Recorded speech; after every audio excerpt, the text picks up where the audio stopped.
আজকে আমি গুহ গল্পটি নেওয়া হয়েছে রাজকাহিনী থেকে, লিখেছেন অবনীন্দ্রনাথ ঠাকুর। এটার ব্যাপারে কিছু ডিসকাশন করব, একটু ভিজুয়ালাইজ করে দেখব, বিভিন্ন সিম্বল দিয়ে আমি বোঝানোর চেষ্টা করেছি। তো গুহ আগেই বললাম রাজকাহিনী থেকে নেওয়া হয়েছে, এটা অবনীন্দ্রনাথ ঠাকুরের লেখা। তো এটা যদি আমরা একটু ভিজুয়ালাইজ করতে চাই, তো স্টোরির একটা প্লট থাকে, রাইট?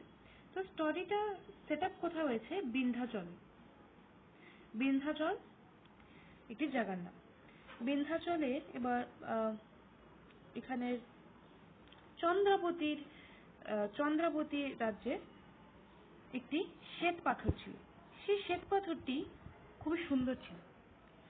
সেই শ্বেত পাথরের সৌন্দর্যটা কিভাবে কম্পেয়ার করেছে অবনীন্দ্রনাথ ঠাকুর, বলেছে যে বিন্ধ্যাচলের একটি বট গাছের মধ্যে যেরকম একটি পাখির বাসা যেমন সুন্দর, যেমন মনোরম, তেমনি গগন স্পর্শী বা গগন ছোঁয়া, আকাশের ছুঁচ্ছে এমন এত লম্বা, এত উঁচু শ্বেত পাথরটি। কোথায় শ্বেত পাথরটি? শ্বেত পাথরটি হলে গিয়ে চন্দ্রাবতী। সেই শ্বেত পাথরটি সেরকমই সুন্দর, সেরকমই মনোরম, চোখ জুড়িয়ে যায় দেখে। এবং চন্দ্রাবতীর যদি এটা পড়ে থাকে শিলাদিত্য গল্পটা, সেখানে আমরা জানি যে চন্দ্রাবতীর রাজকন্যা পুষ্পবতীর সাথে শিলাদিত্যের বিবাহ হয়েছিল, শিলাদিত্যের বিয়ে হয়েছিল, এবং পুষ্পবতী চন্দ্রাবতীর রাজকন্যা ছিল। তো যে টাইমে লেখা হয়েছিল গল্পটা, সে টাইমে কি হচ্ছিল? যুদ্ধ হচ্ছিল। সে টাইমে একটি যুদ্ধ চলছিল কাদের মধ্যে? ম্লেচ্ছদের মধ্যে এবং শিলাদিত্যের শিলাদিত্যর যে সূর্য বংশ, ওদের সূর্য বংশের আর ম্লেচ্ছদের মধ্যে যুদ্ধ হচ্ছিল। এবং সেই যুদ্ধের সময় এখানে হয়তো দেখা যাচ্ছে, এখানে দেখা যাচ্ছে যে পুষ্পবতী গর্ভবতী ছিল, পুষ্পবতী প্রেগনেন্ট ছিল। সো এখানে এটা অবশ্যই এটা কমন সেন্সের ব্যাপার যে গর্ভবতী মহিলাকে যুদ্ধের মধ্যে তো রাখা যাবে না। সো ওরা বাস কোথায় করতো? ওরা বল্লভীপুরে বাস করতো। সো বল্লভীপুরের থেকে ওকে ওর মা বাবার বাড়িতে চন্দ্রাবতীতে পাঠিয়ে দিয়েছে। কাদের সাথে? কিছু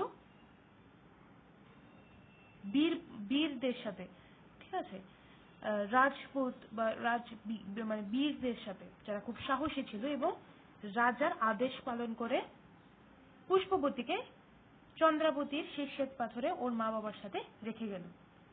এবং সেখানে বল্লভীপুরে শিলাদিত্য বা সূর্যবংশের সাথে ম্লেচ্ছদের যুদ্ধ চলছিল। তো যখন যুদ্ধ চলছিল তখন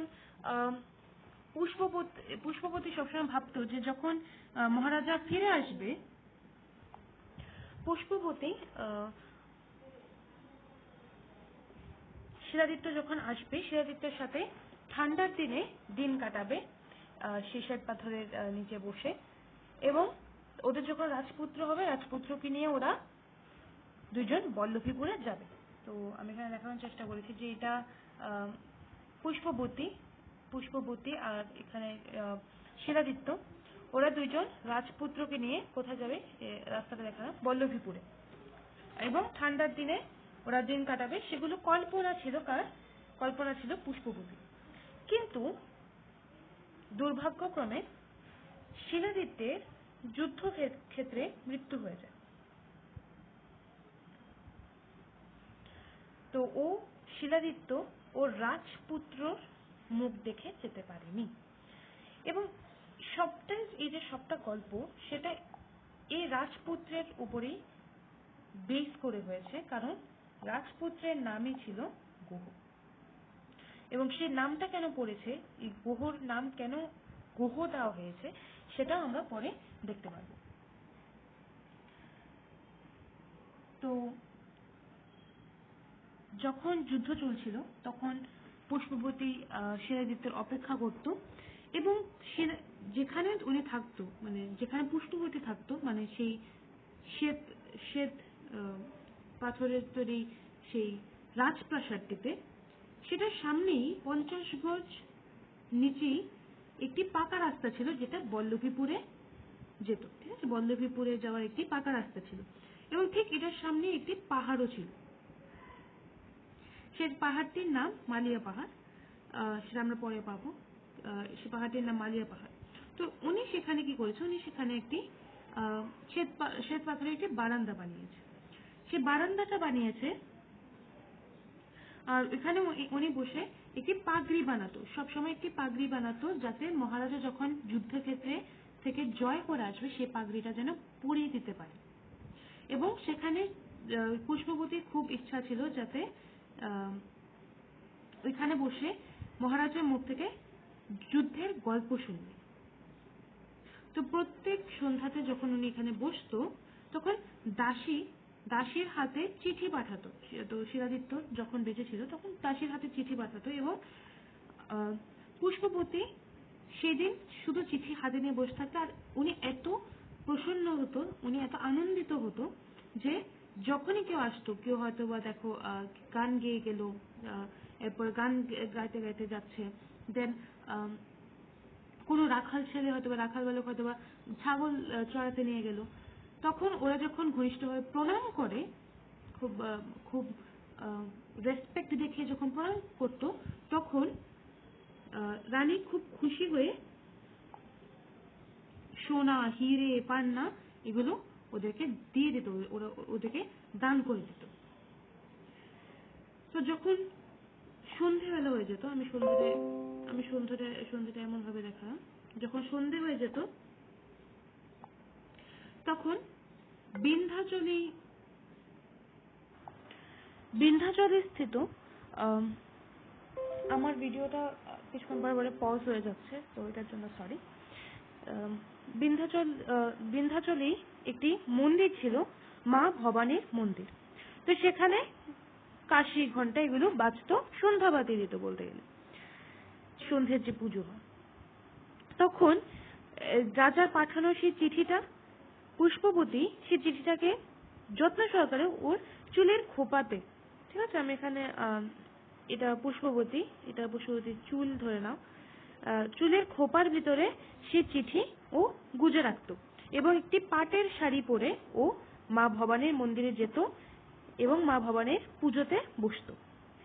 এবং পুজোতে ওর প্রার্থনা ছিল যে মহারাজা যত ভালোই ভালোই ফিরে আসে, মহারাজা যেন যুদ্ধক্ষেত্রে জয়ী হয়ে ফিরে আসে, এবং ওদের জন্য একটি পুত্র সন্তান হয়, যে নাকি মহারাজার মতোই তেজস্বী হবে, মহারাজার মতোই বীর হবে, সাহসী হবে, এবং মহারাজার মতোই ওর রানীকেও ভালোবাসবে।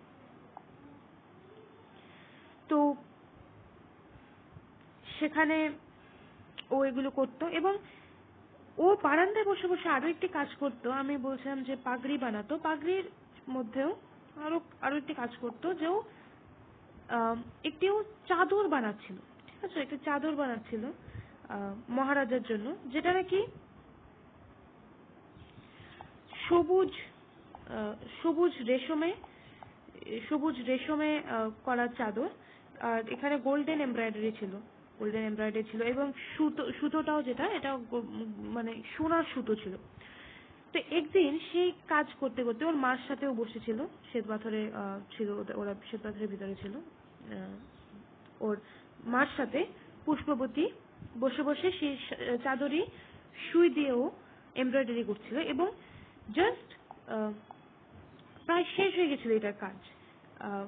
এখানে একটা সূর্য মন্দির বানিয়েছিল ও, সূর্য মন্দির মানে সুতো দিয়ে করেছে কাজগুলো, সূর্য মন্দির করেছে, এবং ওর প্ল্যান ছিল কি এখানে শিলাদিত্যর নামটা লিখবে। যে শিলাদিত্যর নাম লিখতে গেছে, সোনার একটি পাত নিয়েছে, ছোট একদম চিকন এমন সোনা দিয়ে, তখনই ওর আঙ্গুলে সুইটা মানে ছুঁচটা মানে ফুটো হয়ে গেছে, ঠিক আছে। তো ওর হাত থেকে রক্ত পড়তে লাগলো, এই রক্তটা দেখালাম, ঠিক আছে, রক্ত পড়তে লাগলো, এবং পুরো চাদরটা রাঙা হয়ে গেল, পুরো চাদরটা রক্তে রাঙা হয়ে গেল, রক্তের লাল রঙে রক্তাক্ত হয়ে গেল। তখন পুষ্পবতীর কিছু একটা মনে লাগলো, ও কিছু একটা ভেবে ওর মাঠ থেকে সেখান থেকে বিদায় চাইলো। ও বলল যে মা আমাকে যেতে দাও, আমার বল্লভীপুরে যেতে লাগবে। তো সে 80 জন বীর পুরুষদেরকে নিয়ে, 80 জন রাজপুতকে নিয়ে এবং 2টি ঘোড়া নিয়ে, ঘোড়ার মধ্যে ছিল নীল রঙের কিছু রেশমের পুটলি বলা যায়, ওদেরকে নিয়ে ও বল্লভীপুরে রওনা দিল। তা আমি আগে বলছিলাম যে এখানে পাকা রাস্তা ছিল, 50 গজ যেখানে যে শ্বেত পাথরটি ছিল, এখানে পুষ্পবতীর রুমের থেকে 50 গজ নিচে গেলেই একটি 50 গজ নিচে গেলে একটি পাকা রাস্তা আছে। তো সে এই পাকা রাস্তাটা দিয়ে গেল, কিন্তু এই পাকা রাস্তাটা পুরোপুরি বল্লভীপুরে নিয়ে যায় না। পাকা রাস্তাটার পরে মরুভূমি আছে এবং সেজন্যই উটগুলো নিল, কারণ পাকা রাস্তার পরে উট দিয়ে যেতে লাগবে, মরুভূমি পার করে বল্লভীপুরে যেতে লাগবে। তো যখন সে 80 জন বীর আর পুষ্পবতী পাকা রাস্তাটা ক্রস করলো এবং মরুভূমির সামনে আসলো, তখনই পুষ্পবতী শিলাদিত্যের মৃত্যুর খবর জানতে পারলো এবং সে তখন সেখানে ট্রমাটাইজড হয়ে গেছে। ওর গায়ের গয়না খুলে ফেললো, সিঁদুর মুছে ফেললো এবং ওর চোখে এক ফোঁটা জল ছিল না। তো বল্লভীপুরে ফিরে যাওয়ার ওর আর কোনো রিজন ছিল না, কারণ শিলাদিত্য নেই, যাবে কার জন্য? শিলাদিত্যর জন্য যেতে হলে, কিন্তু শিলাদিত্য তো নেই। তাই সে মালিয়া পাহাড়ের একটি গুহাতে ও আশ্রয় নিয়েছে এবং দিন যেতে গেল, মানে দিন কাটলো 10 মাস 10 দিন কাটলো এবং সে মালিয়া পাহাড়ের অন্ধকার গুহাটাকে আলোকিত করলো রাজপুত্র গুহ। তো ওর একটা মা ভবানীর কাছে যে একটা প্রার্থনা সে মা ভবানী পূরণ করেছে, যে রাজপুত্র হবে এবং রাজপুত্র তেজস্বী হবে, মহারাজার মতো হবে। কিন্তু আরেকটি যে প্রার্থনা, যে মহারাজাকে যেন ভালো ভালো ফিরিয়ে নিয়ে আসে জয়ী করে, সেটা পূরণ হলো না। সব ভাগ্য পূরণ হয় না, সেটা বটে, সব ভাগ্য কারোরই কখনো পূরণ হয় না। যাই হোক, যেহেতু কালো অন্ধকার গুহাতে জন্মগ্রহণ করেছে, সেই জন্যই রাজপুত্রের নাম পড়লো গুহ। তা আমি আগেও বলছিলাম যে আমরা কেন রাজপুত্রের নাম গুহ পড়লো সেটা দেখবো। তো এটা আমাদের এখন সাসপেন্সটা আউট হয়ে গেল যে গুহ নাম পড়েছে কারণ সে অন্ধকার গুহাতে জন্মগ্রহণ করেছে এবং গুহ এক প্রকারে অন্ধকার গুহাটাকে আলোকিত করে তুলেছে। তো তখন যারা এসএসটি পড়েছে ওরা জানবে যে একটা সিস্টেম ছিল, সতী সিস্টেম। তো তখন কি হতো, যখনই ধরো কারোর হাজবেন্ড মারা গেল, তখন ও জ্যান্ত পুড়ে যেত। তো এটাকে সত্যিই বলতো। তো পুষ্পবতীও ডিসাইড করলো যে আমি সতী সিস্টেমকে আমি ফলো করব এবং আমি নিজেকে জ্যান্ত পুড়ানোর পারমিশন দেবো, কেউ আমাকে পুড়াতে লাগবে, ও জ্যান্ত পুড়ে মরবে সেটাও ডিসাইড করলো। কিন্তু গুহর কথা ভুলে গেলে তো হবে না, গুহ তো কারোর লাগবে। 80 জন বীর মিলে তো গুহকে আর মানুষ করে তুলতে পারবে না, মায়ের তো খুবই দরকার। তো ও কে করলো, মালিয়া পাহাড়ের নিচের রাস্তাটাই বীরনগরের রাস্তা, মালিয়া পাহাড়ের নিচে, ঠিক আছে? তো এখানে যদি মালিয়া পাহাড় হয়, তো সেটার নিচেই রাস্তা বীরনগরের রাস্তায়। সেখান থেকে পুষ্পবতীর একটি সখী, যার নাম ছিল কমলাবতী, ছোটবেলার সখী কমলাবতী, ব্রাহ্মণ ছিল কমলাবতী, ওকে ডেকে বলেছিল যে আজ থেকে আমার গুহ তোমার হলো, তুমি ওকে মায়ের মতো ভালোবাসা দিয়ে, মায়ের যত্ন দিয়ে, মায়ের অভাব ফিল যাতে না করেও তুমি ওকে যত্ন সহকারে বড় করবে। আজ থেকে ও তোমার হলো এবং ওকে খুব যত্ন সহকারে বড় করবে। এই আবদারটা ছিল। তো এটা পুষ্পবতী দিয়ে দিচ্ছে গুহকে, কার কাছে? কমলাবতীর কাছে। ঠিক আছে, আমি দেখিয়ে দিলাম এখানে এটা কমলাবতী। এবং ও আরো একটি আবদার ছিল যে বলতে বলা যায় আবদার না, শেষ ইচ্ছে বলা যায়, কারণ এরপরই তো সতীতে ওর মানে সতী হয়ে গেল। আরেকটি ইচ্ছে ছিল যে ও যখন দেহ ত্যাগ করবে, ওর মৃত দেহকে যে যখন দাহ করা হবে, যখন পুড়িয়ে ফেলা হবে, তখন যে ছাইটা হবে, সে ছাইটা যেন গঙ্গার জলে ভাসিয়ে দেওয়া হয়। তো গঙ্গার জলেই আমরা ভাসাই যারা হিন্দুরা আছে। তো কোথায় গঙ্গার জল? কাশীর যে ধারে যে গঙ্গার জলটা আছে সেখানেই যাতে ওর, যে আমি এটা দেখালাম, ওর ছাইটাকে ভাসিয়ে দিতে লাগবে। কখন? কার্তিক পূর্ণিমার সময়। ঠিক আছে, কার্তিক পূর্ণিমার সময়। এবং এই সবগুলো ঘটনার যে উইটনেস কে ছিল? 80 জন বীর রাজপুত্র। তো সেই বলে গুহকে পুষ্পবতীর কাছে ফেলে 80 জন বীরদের উইটনেসের মধ্যে রেখে পুষ্পবতী ওর প্রাণ দিল। পুষ্পবতী প্রাণ দিল এবং ওরা সবাই চিৎকার করছিল যে মহারানীর জয় হোক, মহারানীর জয় হোক, আউট অফ রেসপেক্ট। তো দিন গেল, বছর গেল, পুষ্পবতী বীরনগরের পুষ্পবতী তো নেই, কমলাবতী গুহকে মানুষ করতে লাগলো। তো কমলাবতী তো বীরনগর থেকে এসছে, এটা আমি বললাম আগে, মালিয়া পাহাড়ের নিচে ইয়েতেই বীরনগর থেকে কমলাবতী ছিল। ও তো ছিল ব্রাহ্মণ। তো ব্রাহ্মণদের তখন যে education, it was only limited to some of the rich member, rich যে স্ট্যাটাসের মানুষ, আর ব্রাহ্মণদের। ঠিক আছে, তো ও তো চেত যে গুহ যেন শাস্ত্রে পণ্ডিত হয়, যেন লেখাপড়া করে, কিন্তু গুহ তো সেই বংশের থেকে বিলং করে না। গুহ বিলং করে অস্ত্রশাস্ত্র বিষয়ের থেকে। তো গুহর লেখাপড়া না ওর ইচ্ছা করতো না, ওর লেখাপড়া ভালো লাগতো না। গুহর ভালো লাগতো শিকার, গুহর ভালো লাগতো রাজপুত্র সেজে খেলা। তো গুহ ভিল বালকদের সাথে খেলতো এবং ভিল বালকদের সাথে রাজপুত্র সেজে ও ঘোরাফেরা করতো এবং শিকার করত। তো এই ভিলরা কোথায় থাকতো? মালিয়া পাহাড়ের উপরের জায়গাটা, এখানে ভিল রাজত্ব ছিল, এবং মালিয়া পাহাড়ের নিচেরটা নিরীহ ব্রাহ্মণের বাস ছিল। এবং ভিলরা এই যে ব্রাহ্মণদের পুরো উল্টো, মানে ওরা খুব বোল্ড বলা যায়। ওদের এখানে অনেক অনেক অদ্ভুত রকমের গাছপালা আছে, অনেক অদ্ভুত রকমের ফুলের গন্ধ আছে, কিন্তু ওদের মনটা খুব বাচ্চাদের মতো সরল। তো ওরা যখন খেলতো, ওরা কি খেলতো? ওরা রাজরাজে খেলতো। তো একদিন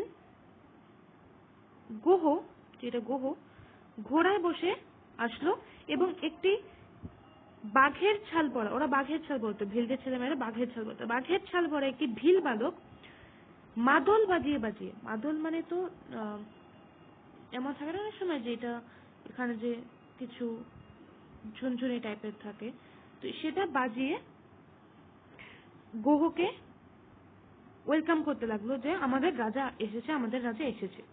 তো যে রাজপ্রাসাদ তখন মানে ভিলদের এমন রাজপ্রাসাদ ছিল যে খুব আপগ্রেডেড ছিল না। ভিলদের একটি ধরো একটি কি বলবো, কুটির বলা যাবে না, একটি চালের ঘরের থেকে বের হয়ে আসলো ওদের প্রেজেন্ট রাজা মান্ডলিক। উনি বুড়ো হয়ে গেছিলেন, তো এই জন্য মেনশন করেছে যে বুড়ো মান্ডলিক এসে বলেছে, কই তোদের রাজা দেখা আমাকে, তোদের রাজা কোথায়? তখন গুহকে উনি দেখে ওনার খুব পছন্দ হয়েছিল এবং বলেছে, উনি কিছুটা অ্যানালাইসিস করেছে গুহর ব্যাপারে এবং উনি ডিসাইড করেছিল যে গুহ ওনার পরে গুহই ভিল রাজত্বের রাজা হবে, এখানে রাজত্ব করবে।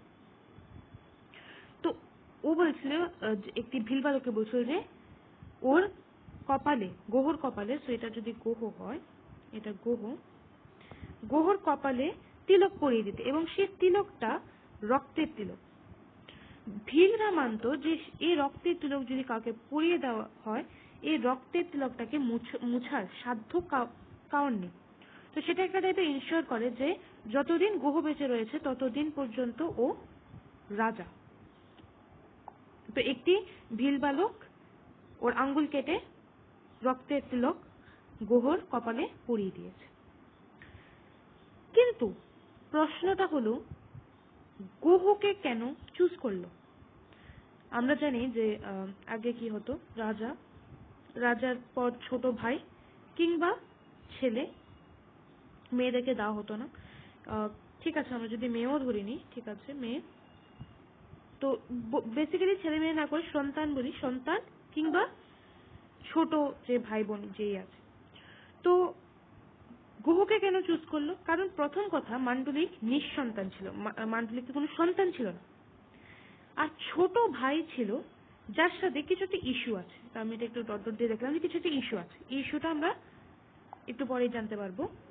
কিন্তু এর আগে গুহর ব্যাপারটা সেরে নিই। এবার গুহকে ওয়েলকাম করলো।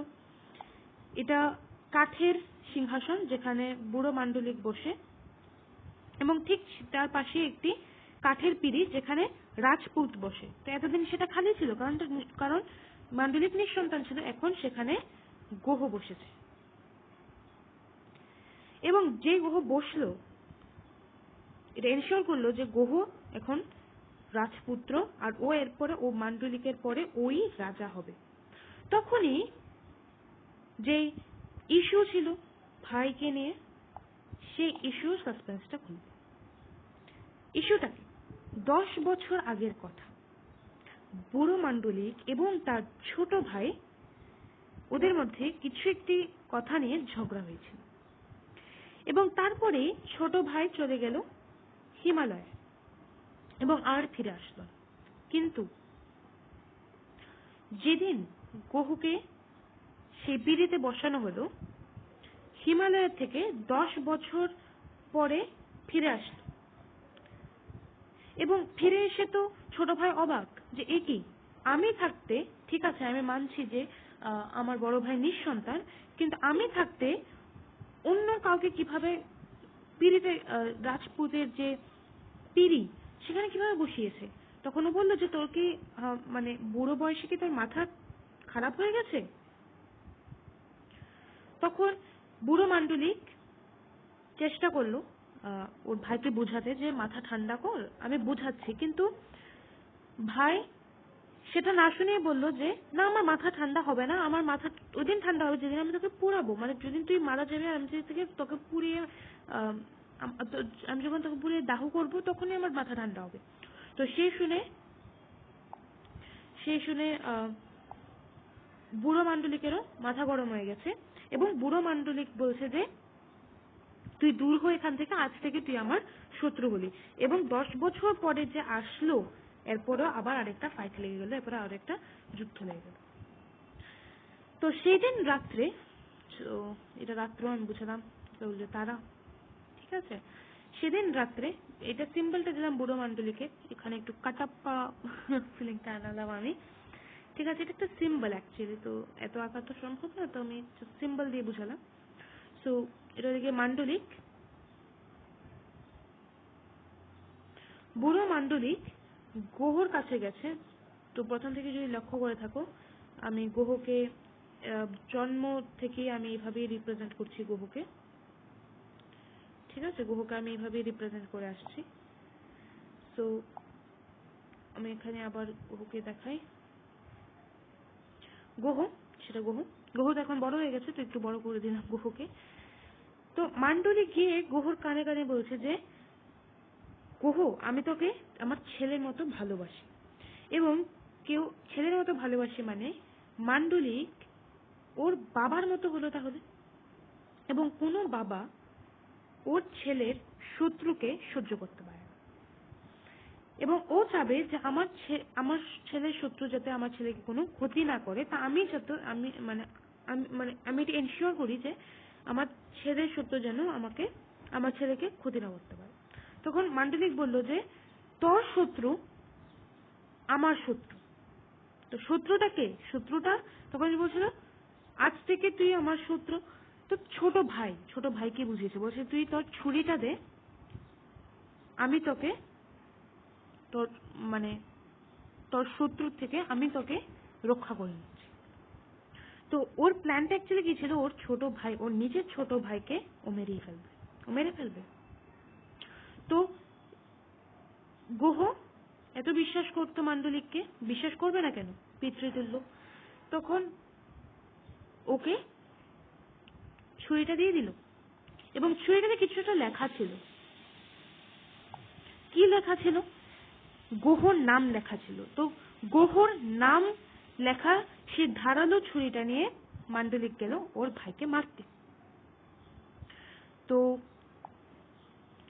রাত পাহাড়ের নিচ দিয়ে গেল, মানে পাহাড়ের নিচ দিয়ে মানে পাহাড়ের রাস্তা দিয়ে গেল মান্ডলিক। কোথায় গেল? ভাই যে রুমে ছিল, ভাই যে রাতের বেলা ঘুমোচ্ছিল, সে দরজায় ঘা দিল, সেই দরজায় ছুরিটা বসিয়ে দিল। তখন আস্তে আস্তে দেখলো দরজাটা খোলা। তখন ও গেল, গিয়ে ভাইকে অনেকক্ষণ ডেকেছে, ভাইরে ভাইরে। তখন দেখলো ভাইয়ের কোনো সাড়া নেই। তখন ওর মনে হলো যে ভাইয়ের সাড়া নেই, সে কোথাও ভেবে মানে কোথাও মনের আসছিল যে ভাই হয়তোবা নেই। সেই 20 বছর 20 বছর বয়সের ভাইকে ও মাথায় হাত দিয়ে বলছিল যে ভাই তুই রাগ করলি, তুই যে এখন হিমালয়ে চলে গেলি, আমি তোর জন্য অর্ধেক হিমালয় আমি জয় করে রেখে দিয়েছি যাতে তুই এখানে রাজত্ব করতে পারিস। আমি এখানে গ্রহকে দিয়েছি, তো কি হয়েছে, তুই হিমালয়ে রাজত্ব করিস, তুই রাগ করে থাকিস না, তুই রাগ করে থাকবি না, আমি হিমালয়ে জয় করে রেখেছি, আর তুই আমার শত্রু না, তুই আমার ভাই। কিন্তু সেই 20 বছরের ছোট ভাইয়ের কোনো উত্তর নেই। 20 বছরের ছোট ভাই আর নেই। 20 বছরের ছোট ভাইয়ের যে প্রাণ পাখি, সেটা হঠাৎ কোথায় উড়ে গেছে, কোথায় উড়ে গেছে কে জানে, উড়ে গেছে। রাগে দুঃখে যে শোক, সেই দুঃখটা রাগে পরিপূর্ণ হয়ে গেছে, এবং সে রাগটা কার উপরে গিয়ে পড়েছে, গ্রহ। বুড়ো মান্ডলিক ভেবেছে যে আজকে যদি গ্রহ না থাকতো, আজকে আমার ভাই আমার কাছে ফিরে এসছে, 10 বছরের পর আমাদের ঝগড়া হতো না, আমাদের মিলন হতো, ও আমার পরে ও রাজত্ব করতো। কিন্তু গ্রহ আছে দেখে ও আজকে আমার উপরে রেগে গেছে, আজকে আমাদের ঝগড়া হয়েছে, এবং সেই রাগে হয়তোবা আমার ভাই আজকে নেই, আমার ভাইয়ের প্রাণ চলে গেছে। তো সেই রুমে আর কিভাবে থাকবে, সেই রুমে তো ওর ভাইয়ের মৃতদেহ পড়ে রয়েছে। তো এই বাইরে আসলো। তো আশা করি এতক্ষণে বুঝে গেছো। তো এই সিম্বলটা মান্ডলিক। বাইরে এসছে, এবং বাইরে উনি চাঁদের দিকে তাকাচ্ছিলেন। কেন তাকাচ্ছিলেন জানো? কারণ উনি একলা ফিল করছিলেন। ভাই বোন যখন চলে যায় তখন একলা ফিল হয় তো না, বলা যায় যাদের ভাই বোন আছে ওরা বুঝতে পারবে যে মা বাবার থেকেও যখন মানে বাবা মার থেকেও আপন হয় ভাই বা বোন, ওদের সাথে খুব অনেক কিছু শেয়ার করা যায়, ওদের সাথে অনেক কিছু মানে অনেক অনেক খুনসুটি টাইপের অনেক কিছু করা যায়, রাইট? তো ওর খুব একলা ফিল হচ্ছিল। শুধুমাত্র এটার জন্য না, আরো একটি ইনসিডেন্ট হয়েছিল। পাহাড়ের রাস্তা দিয়ে দুইটি ভিল মেয়ে যাচ্ছিল, একজন গলায় ধরে ধরে বলছিল যে নতুন রাজপুত্র মানে গ্রহ কি সুন্দর। আমার হাত ধরে যখন নাচছিল তখন আমার ওর মুখটা দেখে মানে মানে কি জুড়িয়ে গেছে, চোখ জুড়িয়ে গেছে। তখন মান্ডলিকের কোথাও না কোথাও মনে হয়েছে যে গ্রহ এসছে কিছুক্ষণ মাত্র হলো, এবং অলরেডি ওকে বুড়ো মান্ডলিককে সবাই ভুলে গেছে। তখন ওর আরো একাকী ফিল হচ্ছিল, এবং ও চাঁদের দিকে তাকিয়ে হয়েছিল। তখনই ছোট ভাইয়ের যে শিকারি কুকুর, আমি এটা আঁকতে পারলাম না কুকুরটা, জাস্ট একটা সিম্বল দিলাম, শিকারি কুকুরটা আসলো, এবং আবার তখন ওর ভাইয়ের কথা মনে পড়লো, এবং সে বলল যে সে রাগটা আবার ফিরে এলো, বললো যে গ্রহ আজ তোর জন্য আমি আমার রাজ্য হারালাম, রাজত্ব হারালাম এবং আমার ভাইকেও হারালাম। কিন্তু সেই ঠিক তখনই ঘোড়া দিয়ে দুজন ভিল রাজপুত যাচ্ছিল এবং ওরা বলাবলি করছিল যে কিরে আজকে যখন মানে আজকে যখন গুহকে নিয়ে গেল তখন গুহ পিড়িতে কেন বসলো? কারণ ভিল তো মান্ডলিক তো বলছিল যে ও রাজা হবে। তখন আরেকটি ভিল বলেছে যে আরে তুই জানিস না, গুহ বলেছে যে যতদিন না মান্ডলিক মানে যতদিন মান্ডলিক আছে ততদিন মান্ডলিকই রাজা হবে, ও পিড়িতে বসবে। তখন এই যে গুহর উপরে যে রাগ, গুহর উপরে যে ভিশন ছিল যে ওর জন্য সবকিছু ধ্বংস হয়ে গেছে, ওর উপর যে রাগ ছিল সেটা সব চলে গেছে উধাও। এবং তখনই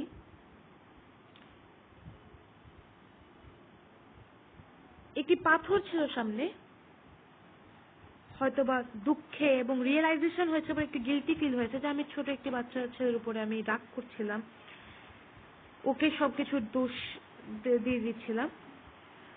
তখনই সে পাথরটাতে আছড়ে পড়েছে বুড়ো মান্ডলিক এবং সেই নাম লেখা যে সেই ছুরিটা নিয়ে গেছিল ভাইকে মারার জন্য, সেই ছুরিটা বুড়ো মান্ডলিকের বুকে বেঁধে গেল, বুকের ভিতরে ঢুকে গেল এবং বুড়ো মান্ডলিকের প্রাণ সেখানেই শেষ। তো পরদিন সকালে সেগুলো তো সবকিছু রাত্রেবেলা হয়েছিল, সবগুলো ইনসিডেন্ট তো রাত্রেবেলা। পরের দিন সকালে একটি রাজপুত ও পাহাড়ের গায়ে যাচ্ছে, মানে পাহাড়ের রাস্তায় যাচ্ছিল এবং তখনই দেখলো যে বুড়ো মান্ডলিকের মৃতদেহ পড়ে রয়েছে এবং তার বুকে গুহের নাম লেখা সেই ছুরি। তখন সে রাজপ্রাসাদে আসলো এবং সে বলল যে এ কি করলে গুহ, তোমাকে যে আশ্রয় দিল, তোমাকে যে রাজা বানালো তাকে মেরে ফেললে।